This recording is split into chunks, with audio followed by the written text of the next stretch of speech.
اللہ کے نبی علیہ السلام کی حدیث صحیح بخاری میں جس میں آپ نے 7 بڑے گناہوں کا ذکر فرمایا، ان میں ایک یہ بھی ہے کہ انسان اپنی اولاد کو اس ڈر سے قتل کر دے کہ اسے کھلانا پڑے گا۔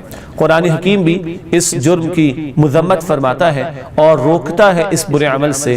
قرآن میں فرمایا گیا، سورہ انعام میں بھی ذکر ہے، سورہ بنی اسرائیل میں بھی بیان ہے، لا تقتلوا انفسکم، اپنی اولاد کو مفلسی کے ڈر سے قتل نہ کرو۔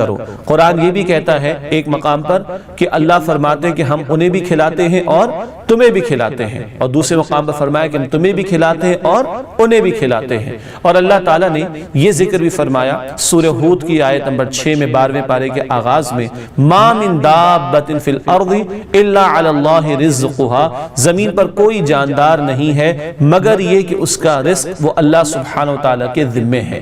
تو یہ بہت بڑا گناہ ہے کہ انسان مفلسی کے ڈر سے اولاد کو قتل کر دے۔ 14 صدیوں پہلے زمانے جاہلیت کا جب دور تھا تو تب بھی یہ ہوتا تھا کہ مفلسی کے ڈر سے اولاد کو قتل کر دیا جاتا تھا۔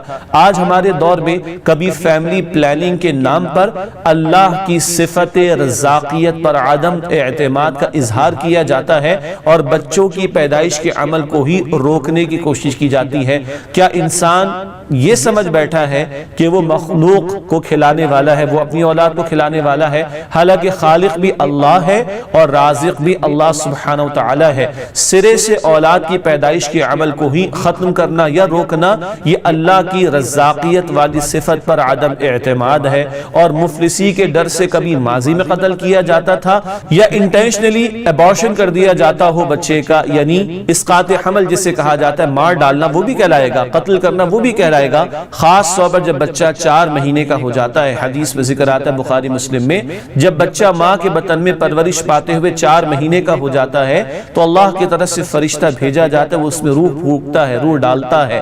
4 مہینے کے بعد ابارشن انٹینشنلی کرانا، اسقاط حمل کرانا، علماء نے فقہاء نے لکھا یہ بھی قتل کے مترادف ہے۔